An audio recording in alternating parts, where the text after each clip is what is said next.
A minha discussão de hoje, né, parte muito desse livro aqui, desse livro chamado O Que Fazer, que é um livro homônimo, né, ao do Lenin. Você não quer do Lenin, Parece, exatamente, não é por acaso, obviamente, né? Só que é um que fazer hoje, né? Essa vantagem, né? A gente não precisa fazer aquela contextualização toda para entender o livro do Lenin, e falando aqui, a gente se sente aqui agora, né? Diante de impasses, né? Muito, sim, do nosso cotidiano mesmo, né? E, ao mesmo tempo, cruzando com uma discussão que eu acho muito interessante, né? Porque eu vejo dentro do PSOL, por exemplo, dos partidos de esquerda, né? Sobre, por exemplo, o papel da democracia, né? A gente deve apostar na democracia como um instrumento de transformação da realidade social, como o nosso instrumento possível, né? Essa é a tese exatamente do Gaucher, do Marcel Gaucher. Depois eu escrevi no quadro, está lá no texto. Eu quero dar ideia, né? Essa ideia é isso. Acabei de falar que não é isso. Isso pode ser um quadro também. Um quadro. Imagine o quadro. A imaginação. Então ele é um texto muito interessante que tem uma forma parecida assim, de um diálogo platônico. Eu estou percebendo que uma posição do Badiou, uma estratégia, sei lá, é de escrever livros assim, em dupla, né? Mas não no sentido do outro dizer a mesma coisa que ele, né? Mas no sentido do outro contestá-lo, né? Ele faz isso com uma série de outros pensadores aí, e acho muito interessante, né? Porque essa forma dialética mesmo, já que está baseada no diálogo, de apresentação da posição dele em confronto com uma outra posição, que é a posição, aqui nesse caso nosso aqui que eu vou tratar hoje, a questão da democracia, né? Qual fundamentalmente é o que se trata aqui entre muitas outras coisas, né? Afinal de contas, a gente deve jogar fora o bebê com água do banho, né? Eu acho que para o Badiou, sim, né? A gente tem que jogar fora a democracia e o capitalismo. Ele tem uma tese, né, de que são alguma coisa muito entrelaçada, né? O Marcel Gaucher acha que não, acha que ele reconhece, ele não é um cara neoliberal, alguma coisa assim, pelo contrário, ele reconhece todos os descalabros, né, que o neoliberalismo contemporâneo, a situação quase de caos, né, que o próprio capitalismo está promovendo, né? Ele está preocupado com isso, ele tenta achar soluções. Isso ele está meio que irmanado com o Badiou. Outro ponto também comum a eles é a crítica do economicismo na análise política, né, já foi tocado aqui, né? Há aqui uma valorização da reflexão política e da ação política, né? Ela não deve ser pensada apenas como algo subalternizado aos processos econômicos. Então, esses pontos eles têm em comum a valorização do político e a constatação de uma grande crise, né, que o neoliberalismo contemporâneo hoje nos lança, né? Então, daí uma certa urgência, né, e a gente, afinal de contas, né, saber o que fazer, né, diante dessa situação. As respostas são exatamente duas, né? Nessa dialética, nesse diálogo, o Gaucher, apesar do nome Gaucher, né, ele vai defender a posição, vamos dizer assim, não sei, social-democrata, talvez na sua origem, né? Não no que ela se tornou, mas na sua ideia também, né? De que o grande instrumento que nós temos, que nós não devemos abrir mão para limitar, para combater esse descalabro do neoliberalismo, seria exatamente a democracia parlamentar, né? Para ele, a gente não pode botar no mesmo saco, né, a democracia, o capitalismo contemporâneo e o direito. Ele acha, por exemplo, o direito dos indivíduos e o Estado moderno foram como que aquisições do Ocidente moderno, né? E a gente não pode descartar atrelando isso necessariamente a algo patológico como o neoliberalismo contemporâneo. Isso seria uma excrescência, um excesso, um desvio, uma coisa, uma exacerbação, exacerbação, né? Do individualismo, e aí patológico, de fato, deve ser limitado, combatido, retificado. Agora, a posição dele é reformista, né? Não é insurrecional, não é de ruptura, é uma posição de reforma, né? Dentro das nossas instituições, né? A própria ideia de um partido, eu vejo isso dentro do PSOL, né? São posições implícitas, né? Tomadas, assumidas de que é por dentro, né, do sistema, concorrendo às eleições e tudo mais, tentando ampliar a base parlamentar, né? Essa luta, né? Já aí longa, né? E lenta, né? Que a esquerda enfrenta dentro desse contexto, né? Que é muito hostil, né? Às propostas de transformação real, né? Da situação. Bem, eu separei as teses de um do outro, né? Eu posso, espero que não fique confuso, que vocês saibam bem identificar um e outro. Eu queria fazer na minha apresentação, vou tentar ser o mais breve possível, né? Apresentar alguns pontos desse debate e depois passar a palavra para o Badiou e falar um pouco, espero não repetir, né? Um pouco da posição do que representa o comunismo para o Badiou, vou explorar alguns aspectos, né? Então, vai ter esses dois momentos aí. Bom, o primeiro ponto do debate é exatamente, né, o Estatuto da Democracia, né, eu já falei aqui, já esbocei, né, para Marcel Gauchet, a democracia deve servir como instrumento para se impor limites ao capitalismo financeirizado, cuja lógica devastadora se desdobra em escala mundial. O Gauchet mostra, por outro lado, que a gente não pode reduzir o fenômeno da mundialização a essa esfera econômica. Ele alerta para isso, né? Há coisas boas, vamos dizer assim, nessa mundialização também devemos ser levadas em conta, né?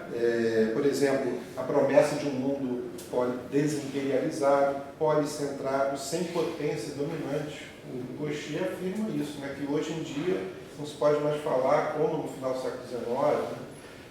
Essa mundialização ela não se daria mais, segundo ele, sob a forma do imperialismo, que a gente conhece, que já ocorreu no século XIX, com algumas potências, França, Inglaterra, sabe, dominantes, assim. Hoje a gente assistiria uma outra paisagem, um outro cenário político, onde até o Brasil, a gente chega a falar do Brasil, eu até fiquei, não sei se eu fiquei feliz aqui, mas falou do Brasil, né? como, aliás, finalmente estamos participando da festa também, né? Como se o Brasil também, e entre outras potências, a Índia e outras.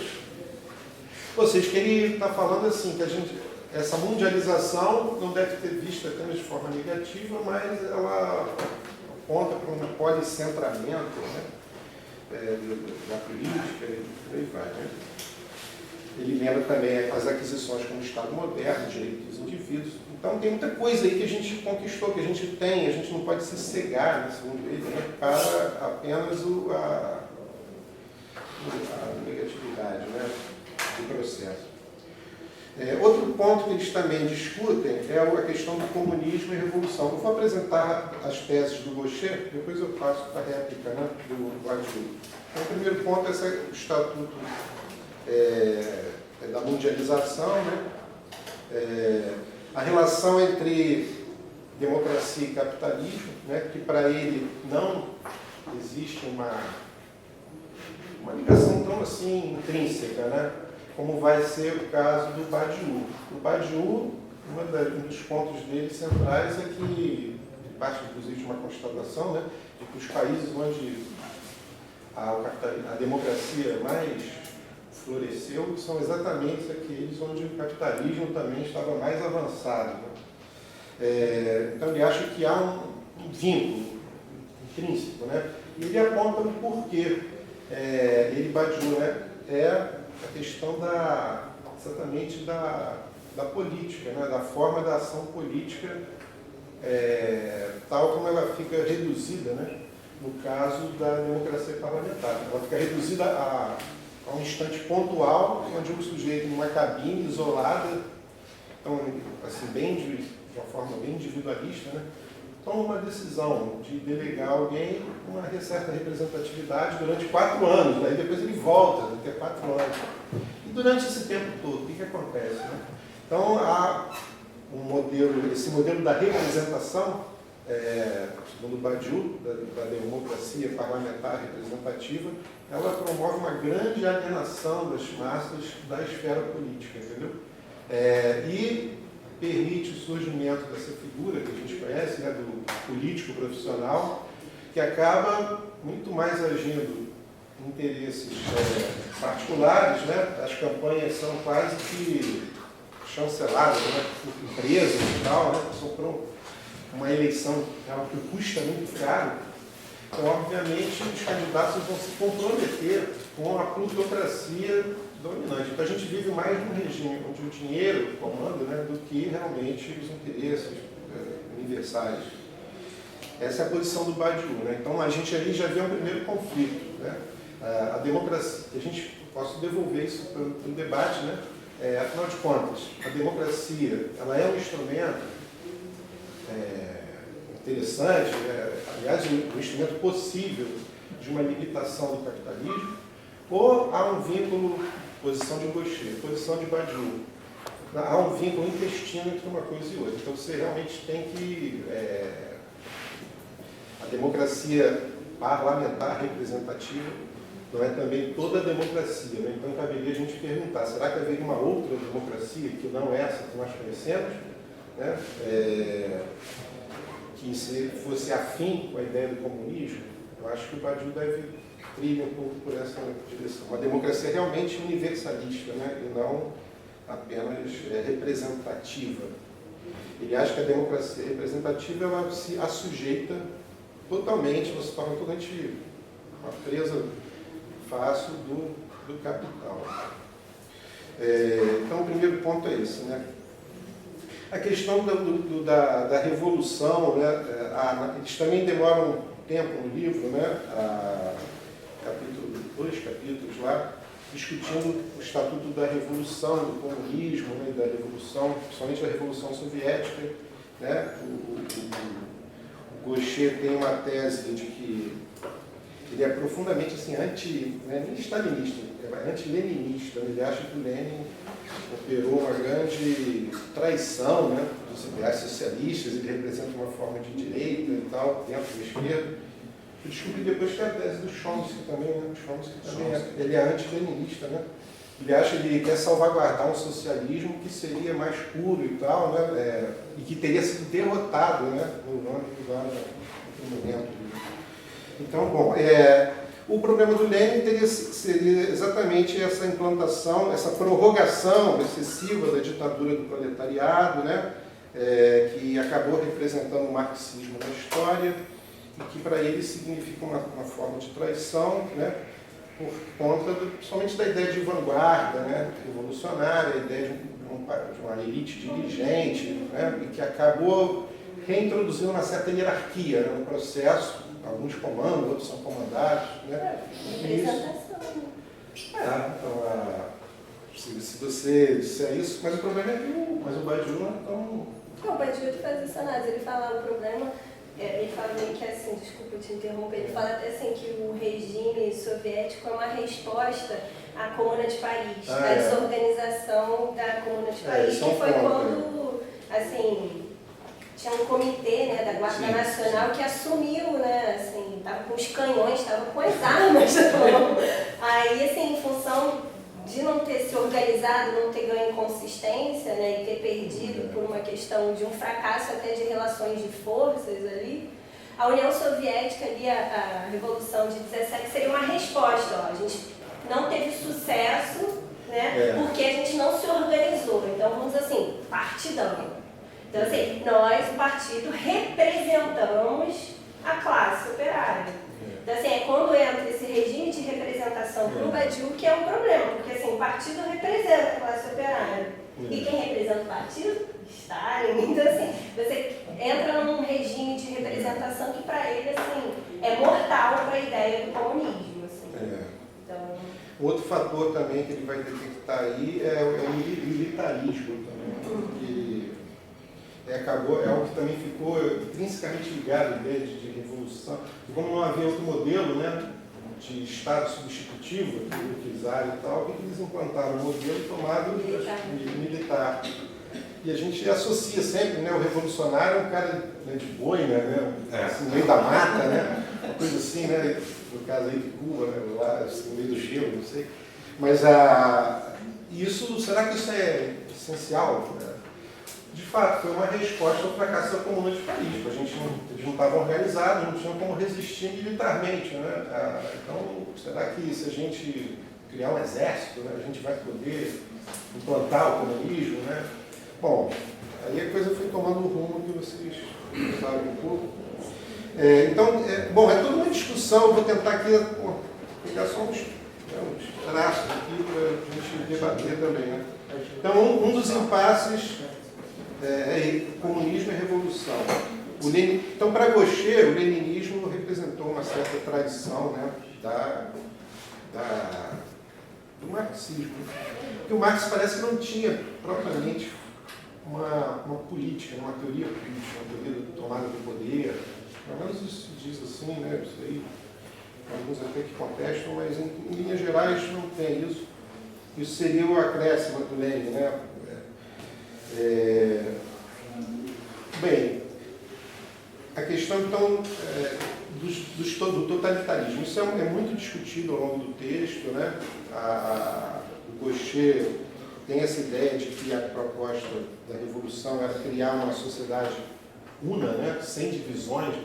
Ele acha isso uma coisa terrível, né?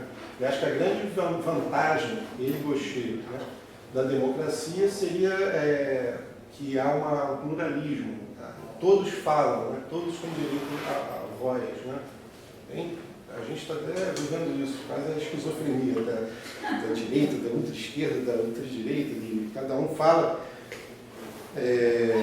Para o Badiou tem uma resposta a isso genial, né? Assim, não, tudo bem, hoje todo mundo tem direito à fala, mas isso não quer dizer que... Mas política não é falar, é decidir, né? A decisão está em outra esfera, né?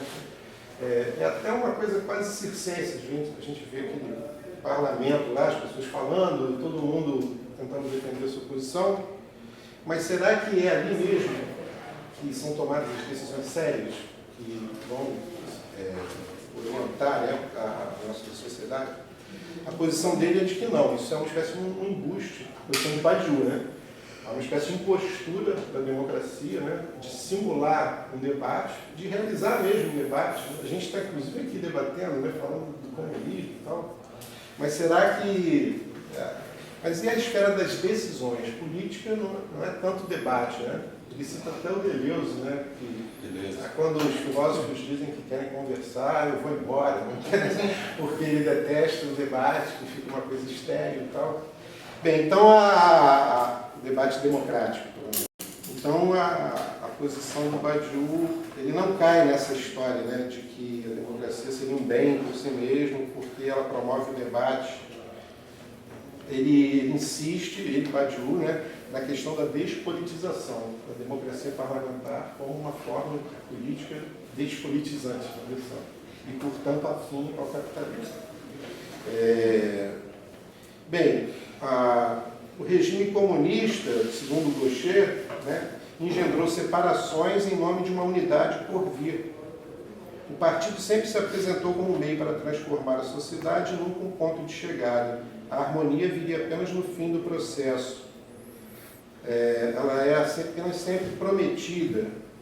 As divisões são mantidas como etapas necessárias para se chegar a uma sociedade sem classes. Um hiato crescente que se verificando entre o discurso comunista e a realidade afetiva, emerge a burocracia como uma classe privilegiada, e isso acompanhado de uma gestão irracional e centralizada do processo produtivo. O regime terá de mentir para mascarar os impasses da realidade que se apresentam e eliminar as vozes discordantes. Essa é toda a bateria de críticas que o Gaucher endereça ao stalinismo, né? Essas separações, um exemplo é a questão dos camponeses, né, que foram massacrados, que tinha uma ideia de implantar, né, uma indústria, uma modernização, a toque de caixa, né, da União Soviética, para ela poder ganhar força, consistência. Ele implantou até o Taylorismo, né, o Stalin, né, implantou o Taylorismo na União Soviética, que é um regime de trabalho totalmente alienante, né. Então há essas contradições, isso que o Gaucher aponta, entendeu? Poxa, vocês promovem uma revolução, né, no sentido da liberdade e tal, e, no entanto, acaba produzindo um sistema de produção muito parecido com o capitalismo, né, assim, no fundo, né? É uma crítica que ele endereça. Assim. Então, essa vontade de fazer segundo o Gaucher, é que, mais inclusive do que a questão do Estado e tal, apesar de uma coisa ter implicado hoje, é que foi a grande culpa do fracasso, foi a grande responsável pelo fracasso. Aí depois vem aquelas cifras, né, que é uma coisa assim maluca, né, essa guerra de cifras, de quantos morreram aqui, quantos morreram ali, né?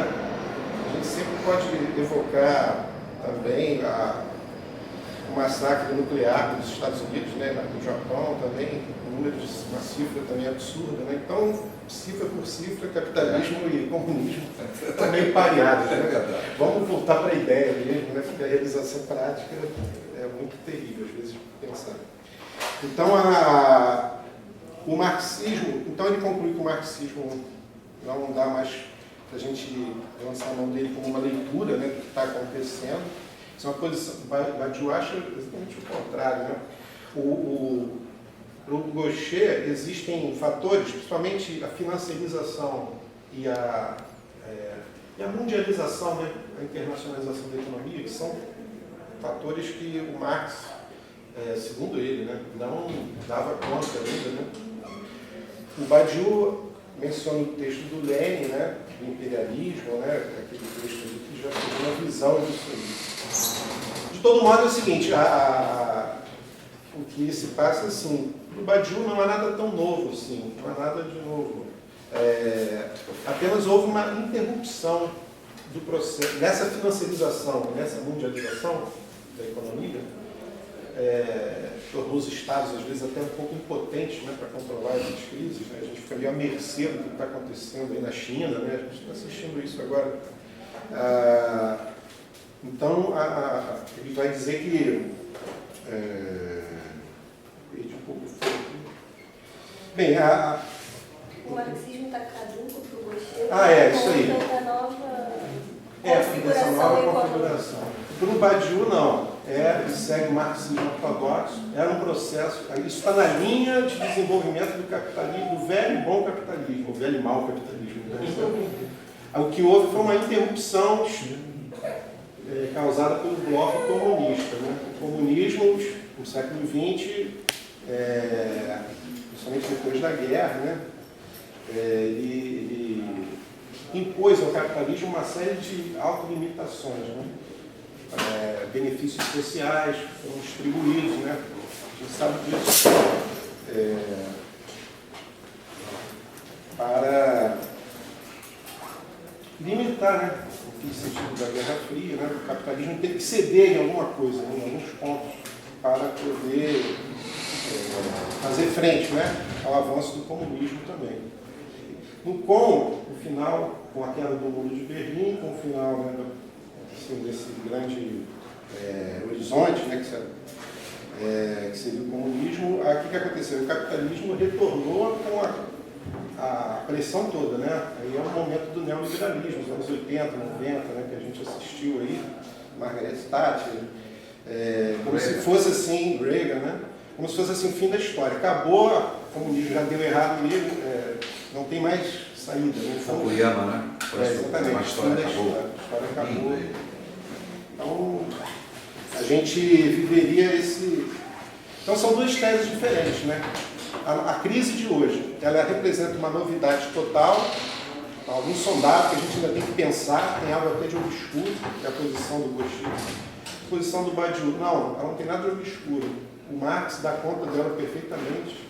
É só a gente retomar o fio da análise, aquilo ali já estava meio que contido, né, nas perspectivas do próprio marxismo. mundialização, né, da economia, por exemplo.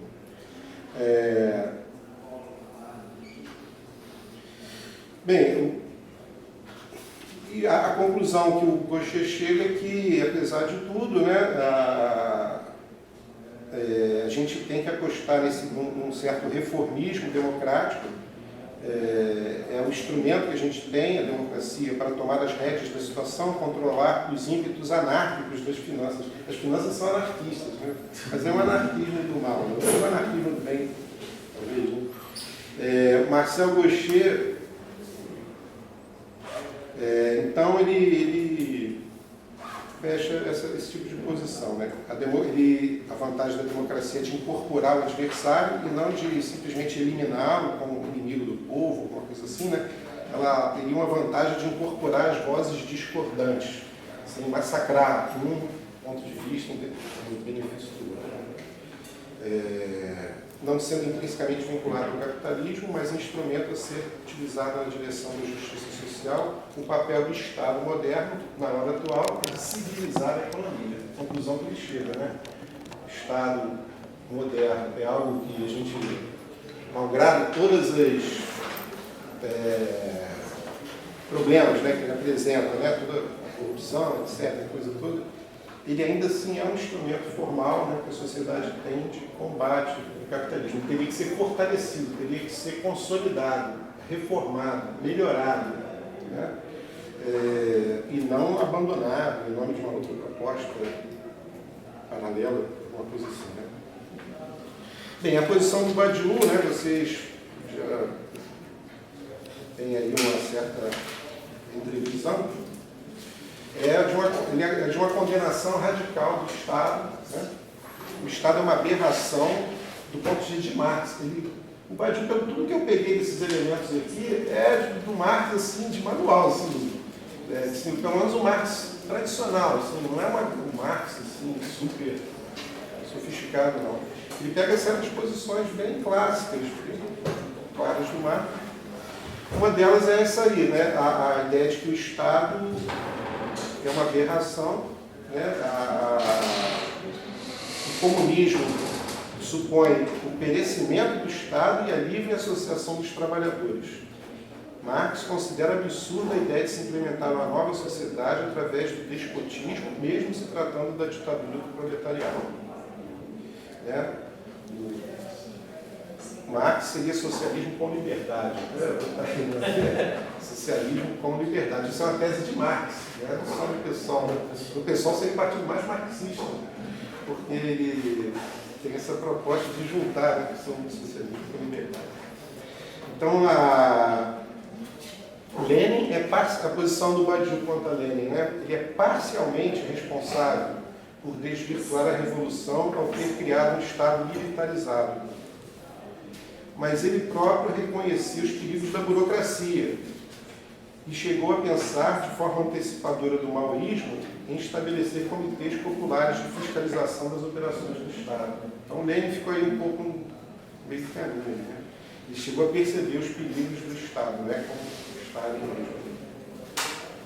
mesmo. Para Badiou, né, com o stalinismo, tudo vai de mal a pior, o terror se estabelece e o que mostra o quanto o Estado é, por si só, impotente para levar a revolução até o fim sem desnaturá-la.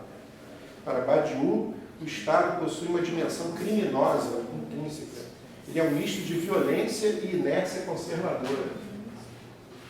Ele está disposto a tudo para perseverar no seu ser. Ele é o contrário da política, olha só. Ele é o contrário. Badiou faz um paralelo. Nesse outro livrinho aqui, sobre a ideia do comunismo, né? O que comunismo?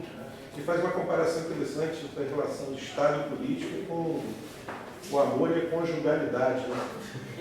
E é o fim, né? Uma coisa seria a negação da outra. Né? Quando você entra para o Estado, você abandona a política. Né? Assim como quando você assume a vida conjugal, você abandona o amor. Sei lá. Você entra numa espécie de burocracia, né? Vamos dizer assim. Né? Então, o problema é esse aí, né?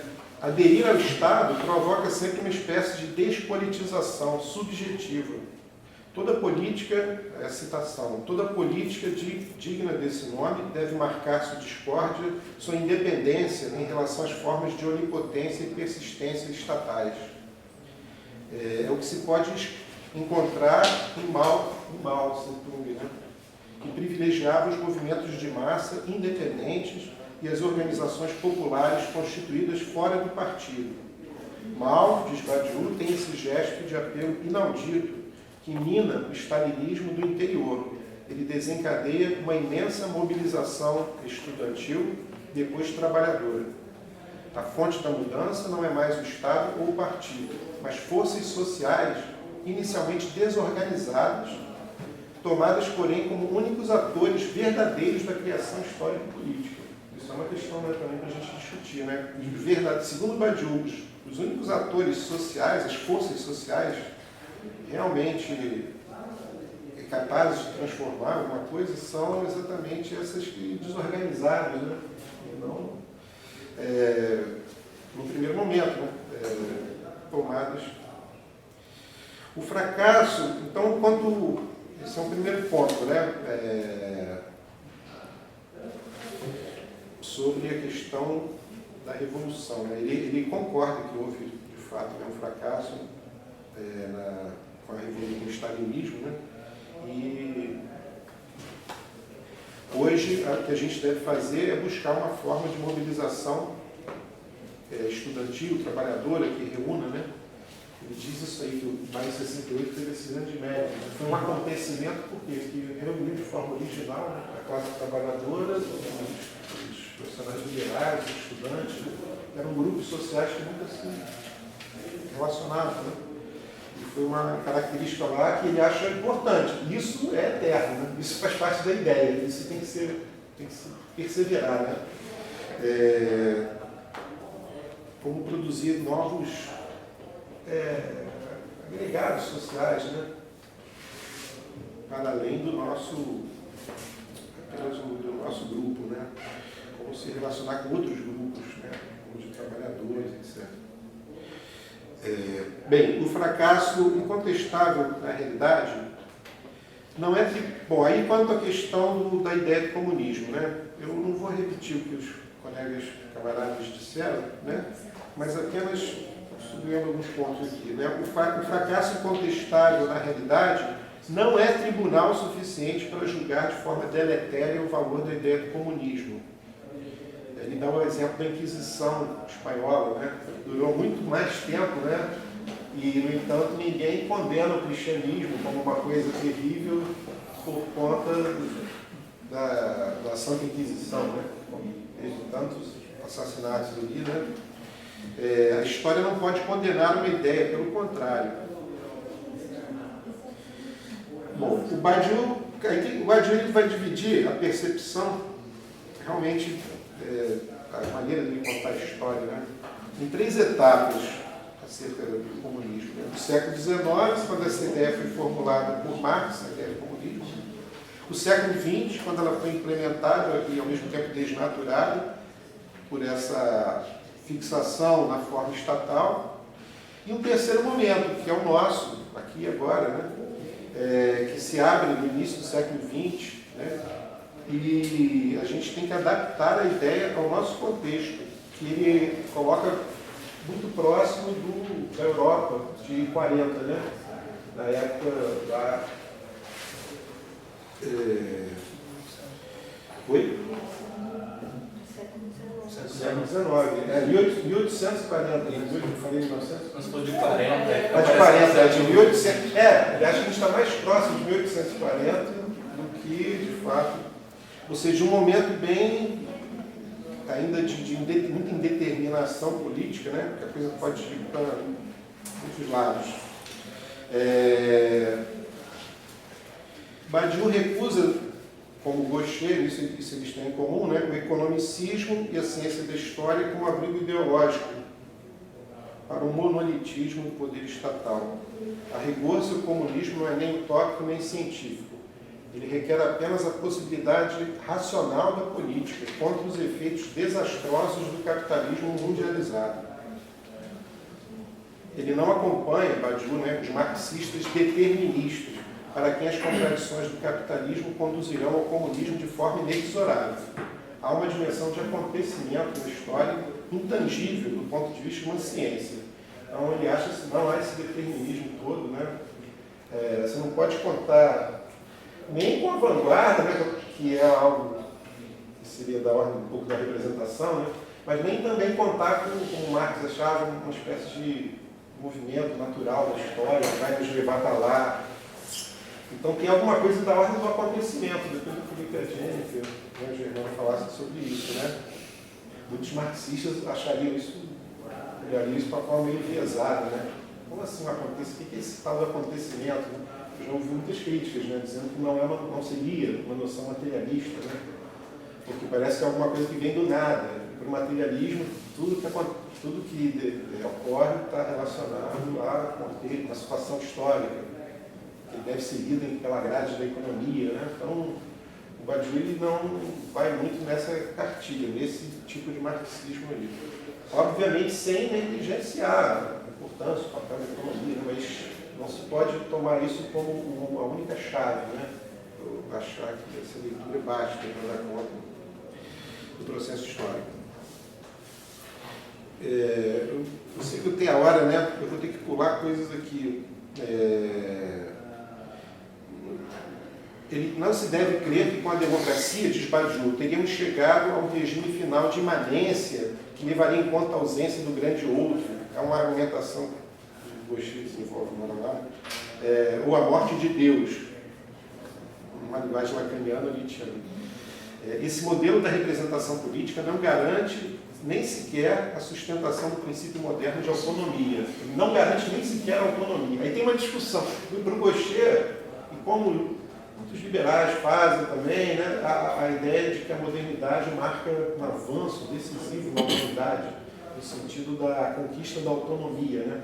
Enquanto lá o mundo feudal, o mundo pré-moderno, né, cada indivíduo estava muito fixado, né, numa certa posição, né, social determinada, nascia, morria ali, e a vida dele era orientada, né, por princípios do outro, né? O homem moderno não, ele é autônomo, é livre, etc. E isso seria uma grande conquista. O Badiou não lê assim, né? Há um grande outro que nos preside, que nos orienta, que nos rege, que é o grande outro do mercado, né?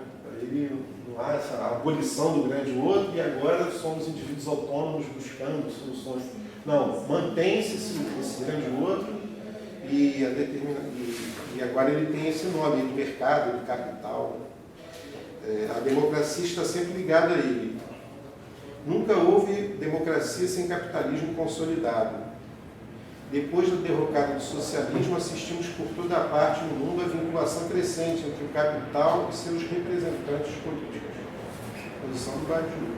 Que, poxa, é muito intuitiva para nós, né? A gente hoje vê o Congresso, né? Parece que o Badiou está assistindo televisão aqui, dizendo para a gente que o Congresso está totalmente, né? Eu já vi uma charge no Facebook que é muito interessante, né? Que os deputados estão com aquela roupa de piloto de Fórmula 1, né? Que eles vêm com aquelas patrocinadores assim, né? Que seria mais interessante até talvez que eles fossem para lá assim, com os seus patrocinadores internos, assim, né?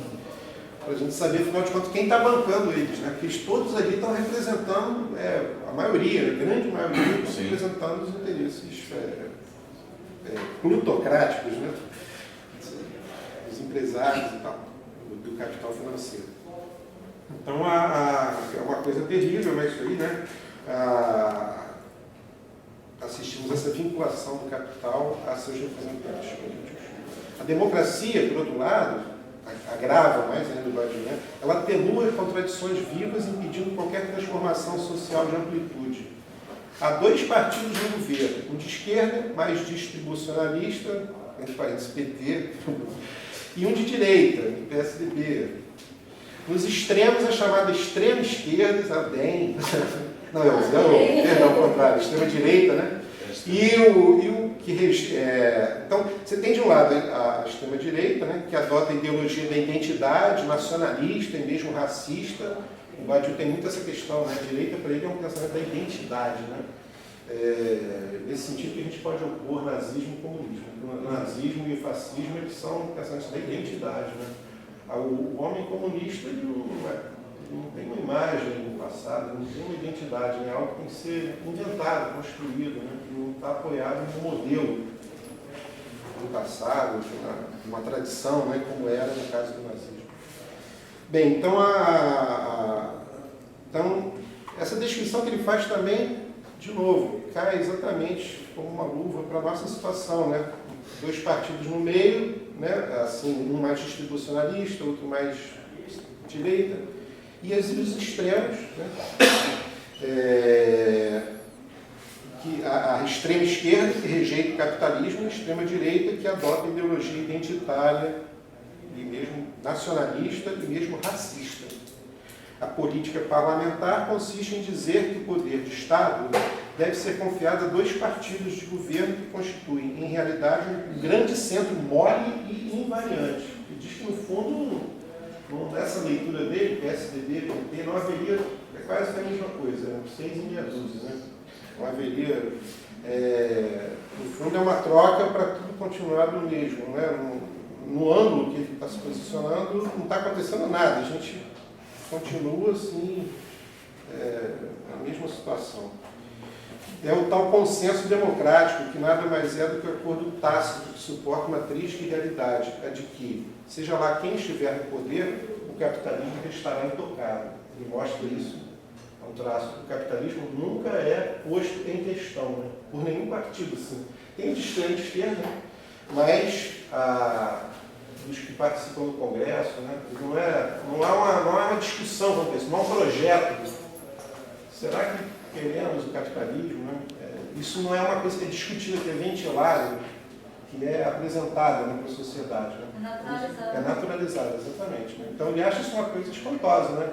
Se a gente está numa democracia mesmo, por que o capitalismo, esse modo de produção, não é posto aqui? Será que nós queremos que haja patrões e empregados? Deveria ser posto em votação isso, né? Se a gente realmente está... Então você vê que a democracia tem muitos limites, né? Tem muitas coisas que não são postas em votação, nem sequer em cena no debate, né? E a nossa função é exatamente fazer isso, né?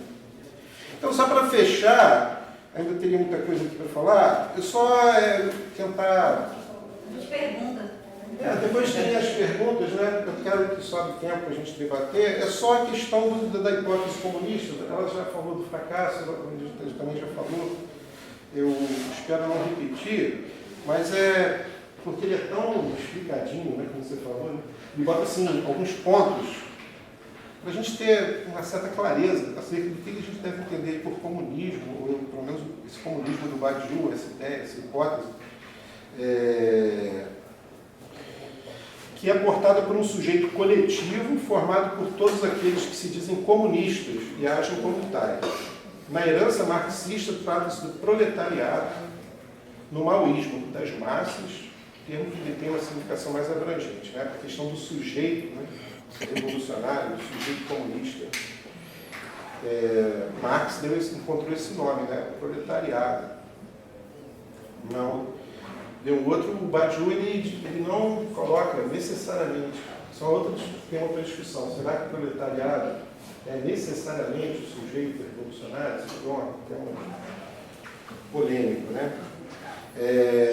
Marx diz que sim, mas será que, aprofundando o próprio marxismo, a gente não pode ter uma noção mais abstrata do sujeito coletivo? Para Badiou, o sujeito coletivo que porta a ideia comunista pode se encarnar de maneiras diferentes. Então, assim, para ser bem sintético aqui, né? 4 ensinamentos do ponto de vista da organização coletiva. Então, eu vou falar isso, são 4 questões de organização, mas muito rapidinho, né? E as 3 definições genéricas, né? Do comunismo. Não sei como é que isso vai dar tempo. Bem, primeiro vamos para 4 ensinamentos. Ainda que marcando sua diferença, os comunistas não devem se destacar do movimento histórico. que os tornou possíveis. Então, vamos ficar com isso aqui. Seriam 4 pontos, né, organizacionais, ou 3 ensinamentos, né, acerca do comunismo, que a gente deve reter na nossa prática hoje, né? Os comunistas não devem se destacar no movimento histórico que os tornou possíveis, se encerrando no partido como um vaso fechado. Contra a noção de vanguarda revolucionária, Mao afirmava que o partido não é nada, se não se acha inteiramente imerso nas massas populares, de onde ele extrai sua existência, suas ideias programáticas e táticas. A rigor, um partido comunista é uma contradição, por sua orientação a partir de um centro transcendente separado. Agora, isso não significa endossar a desorganização anarquista, é preciso formas de intervenção ao mesmo tempo coerentes e eficazes. Como se ele valoriza muito o tema da disciplina, né? Então, o fato de você criticar o Estado, para ele, não significa apostar no anarquismo, né? Que seria, segundo ele, uma coisa espontaneista, desorganizada, uma coisa assim. Né? Outro ensinamento. Trata-se de uma orientação, não de uma regra geral. Os comunistas devem saber circunscrever contornos políticos de uma situação presente, ao invés de proclamar inflamadamente utopias por vir. Por ocasião de um levante, é necessário antecipar o que pode acontecer e se resguardar de impulsos negativos, destrutivos, que acabam devolvendo as coisas ao seu lugar inicial. Então, diante de uma situação dada, você saber analisar, né, até onde você pode ir, né, e se evitar o excesso de, sei lá, de violência revolucionária que pode acabar devolvendo as coisas ao estado inicial. Né? Isso é uma questão também para a gente discutir, né? O movimento de junho lá, né, que teve um impulso super positivo, né, mas depois caiu uma coisa destrutiva também. Isso daí, será que foi bom para o movimento? Será que...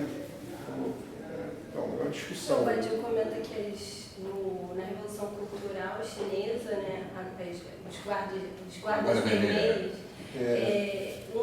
foi assim, questão é que os estudantes, eles tinham guerrilhas entre si, né, não era unificado o movimento, assim, e que o que se aprendeu dali foi que, assim, que é necessário a organização comunista ser intrageracional, que assim, o movimento estritamente juvenil, estudantil, não dá certo.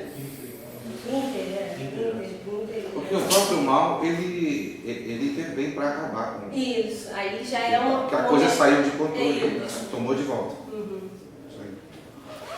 Bem, eu vou fechar, gente, Júlio, para a gente debater. Vai até que horas ainda o debate? Até 6, né? Não, até 5. Até 5? Então, realmente. Então, o ponto 1 é esse, né? Não devemos nos destacar do movimento histórico, encerrando um partido, uma instituição autônoma e ao mesmo mais destacada, né, da base, né? Isso nunca pode acontecer. Circunscrever os contornos políticos da situação presente sem se deixar levar por impulsos destrutivos. Né? Terceiro critério define o comunismo, a sua lógica internacionalista, né? Mesmo que ligada a movimentos de emancipação locais. Os comunistas não devem agir segundo interesses somente regionais, nacionais, mas levar sempre em conta a contribuição internacional da sua ação. Se você agir, você pensa que o mundo inteiro participa da sua ação, que a sua ação participa do mundo inteiro. Né? Então é internacionalismo, um ponto também central. Uma coisa que a gente precisa aprender, né? Não sei se com a internet, aí foi uma discussão. De qualquer maneira, é um desafio para nós, né? Se abrir para outras nacionalidades e progressivamente romper, né, com a própria ideia de nação. Mas isso daí, o comunismo mesmo, não comporta, né, o nacionalismo. Né? Isso é um problema, às vezes, que tem uma esquerda nacionalista, né, que às vezes faz uma certa série de reivindicações em nome do Brasil, do imperialismo. Nós tivemos isso aqui, né? Então, isso não sei, como uma tática local, né? A estratégia global é a tática educacional. Então, taticamente, talvez se possa dizer isso, mas tenha em mente que não é aí que a gente quer chegar. A gente não quer o Brasil livre, a gente quer o mundo livre, porque então, se tiver alguém preso, entendeu? Vai estar todo mundo preso. Não tem essa ideia de uma libertação isolada, né? Vamos nos libertar isoladamente. A própria ideia de se ver, né, como uma nação, é uma lógica ainda da identidade. Né? Nacionalismo é coisa da direita. Né? Eles estão lá com a camisa da FIFA, é uma entidade super corrupta, né? Eles lutando contra a corrupção com a camisa da FIFA é demais. Né? Muita contradição. Né? Mas a nossa é vermelha, porque é sangue, sei lá, outra coisa histórica. Os comunistas defendem uma estratégia global de matriz anticapitalista. Eu vou ficar por aqui, poderia falar mais algumas coisas, né? Esses são os 4 ensinamentos, né? Então, ele também tem os pontos organizacionais, ele fala de quem hoje está do nosso lado, né? Quem a gente pode... Quais são as forças principais hoje, né? Que a gente pode se aliar, considerar como agentes políticos relevantes, né? No sentido do comunismo, obviamente. Ele fala de 4 forças heterogêneas a serem integradas. Universitários jovens descontentes com a ordem estabelecida. Isso aí caiu, né? Universitários jovens descontentes. A juventude popular contestadora que vive na periferia das grandes cidades ou é egressa dos países árabes, da Ásia, da América do Sul, os imigrantes, né? De maneira geral. O proletariado nômade internacional, imigrante cai mais aqui, né? Internacional, que se revolta contra suas condições de trabalho, e os assalariados de nossas sociedades confortáveis, que percebem ameaçado seu padrão de vida pelas crises econômicas. Esses atores podem vir a ser federados pela ideia comunista. Se essas forças, porventura, cessarem de ser disjuntas, elas serão a alavanca de uma nova sequência do comunismo que se abre. A marcha é longa, mas ela já se desenvolve de algum modo em terra firme. Bom, a conclusão sobre a crise eu já falei, né? Para um tem novidade, para outro tem, né?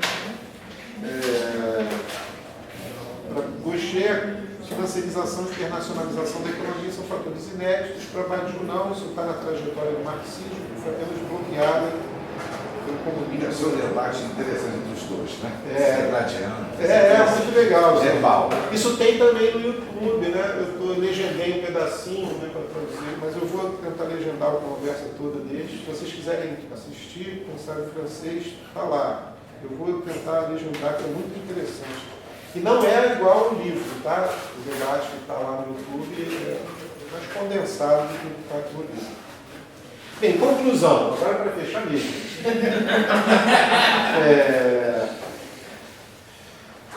Marcel Gaucher insiste sobre a fecundidade do pluralismo democrático, que não faz calar a oposição, como nos totalitarismos.